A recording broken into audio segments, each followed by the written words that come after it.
Radio City Audio Travels. Audio Travels.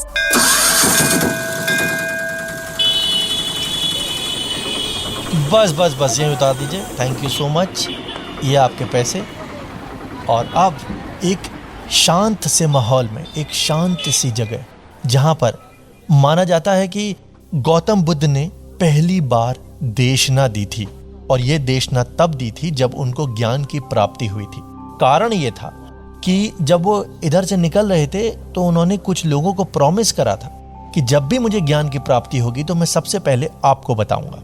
वापस आए और उन्होंने अपना प्रॉमिस निभाया। Exactly right. मैं इस वक्त सारनाथ में हूं और यहाँ की शांति अलग तरीके की शांति है। इसको शांति न कहकर इसे मौन कहें तो ज्यादा अच्छा रहेगा। I don't know why, but मौन शब्द बुद्धिज्म से ज्यादा रिलेट करता है। बाय द वे, मेरा नाम प्रतीक है और आप सुन रहे हैं ऑडियो ट्रैवल्स। सारनाथ इस वक्त मैं पहुंचा हूं। सारनाथ, जिसका नाम संस्कृत शब्द सारंगनाथ से निकला है, जिसका मतलब होता है lord of the dear. DEAR वाला नहीं, डियर, अरे वो मृग, हाँ वही डियर। तो कहानी कुछ ऐसी है कि बोधिसत्व ने एक बार अपनी जान एक हिरन के बदले में राजा को देने का प्रस्ताव दिया, जो उस समय शिकार पर था।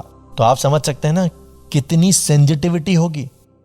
बहरहाल, तो इस कहानी से प्रभावित होकर राजा ने यहां एक डियर पार्क बनाया। अगेन DEER वाला पार्क, जिसे हम मृग दवा कहते हैं। अच्छा, सारनाथ को पाली भाषा में इशिपताना भी कहते हैं, जो ऋषिपताना का पाली रूप है। और ये वो जगह है जहां प्राचीन योगी और ऋषि ध्यान करने आते थे। ये स्थल महाजनपद नंद और मौर्य डायनेस्टी के टाइम पर, यानी कि उनके काल में, एक विकसित और बहुत ही यूनिक बुद्धिस्ट केंद्र था। और यहीं से समात्य स्कूल ऑफ बुद्धिज्म का उद्भव भी हुआ, यानी कि दिस बिगैन ओवर हियर। और इस वक्त जहां पर मैं हूं, यहां पर मैं बताऊं कि इस सारनाथ को जो मैनेज करा है इंडियन गवर्नमेंट ने, जैसे भी करा हो, लेकिन वर्ल्ड वाइड बहुत सारे अलग अलग कंट्रीज के यहाँ पर स्टे करने के लिए घर जैसे बने हैं, या क्या कहेंगे, आश्रम जैसे बने हैं, आप उनको कुछ भी कह सकते हैं, और बहुत यूनिक है। और लेट मी टेल यू, मैं थोड़ा आगे बढ़ता जा रहा हूँ और मैं आपको ये भी बता दूँ कि सारनाथ में एक स्तूप भी है जो यहाँ से अब मुझे दिख रहा है। इस स्तूप की एक सांस्कृतिक और धार्मिक महत्वता भी है। धमेक स्तूप यहाँ का सबसे बड़ा और सबसे प्रसिद्ध स्तूप है, जो लगभग 43.6 मीटर्स ऊंचा है।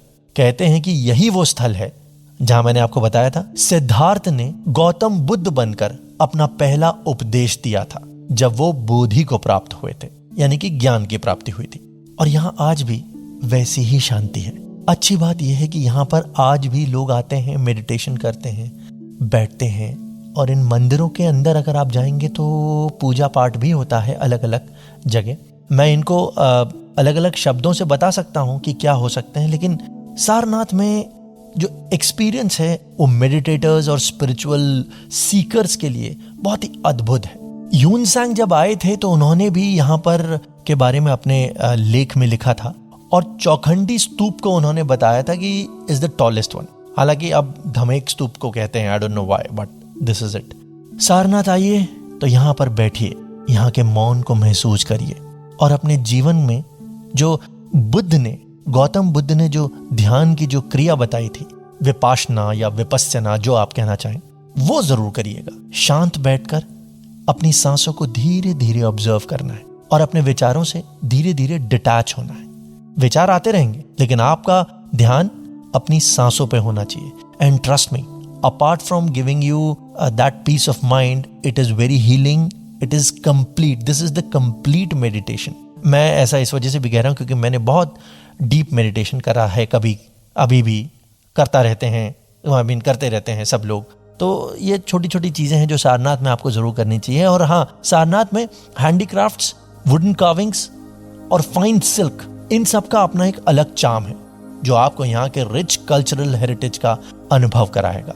इस पवित्र भूमि में मैं फिलहाल एक मंदिर में आ गया हूँ और यहाँ पर अब पूजा होने वाली है। बेसिकली यहाँ के शाम के वक्त एक पूजा होती है और उसी की प्रिपरेशन चल रही है। बुद्धिस्ट मॉन्क्स भी आ गए हैं। You are not suppose to talk too much, so I am quiet, just smiling. आप लोग सुनते रहिए ऑडियो ट्रैवल्स, क्योंकि अब यहाँ से मैं निकलूंगा तो सीधे आपको लेकर जाऊंगा एक दूसरे शहर, और यहाँ पर मैं इस पूजा के बाद थोड़ी देर ध्यान में बैठने वाला हूँ। Radio City Audio Travels.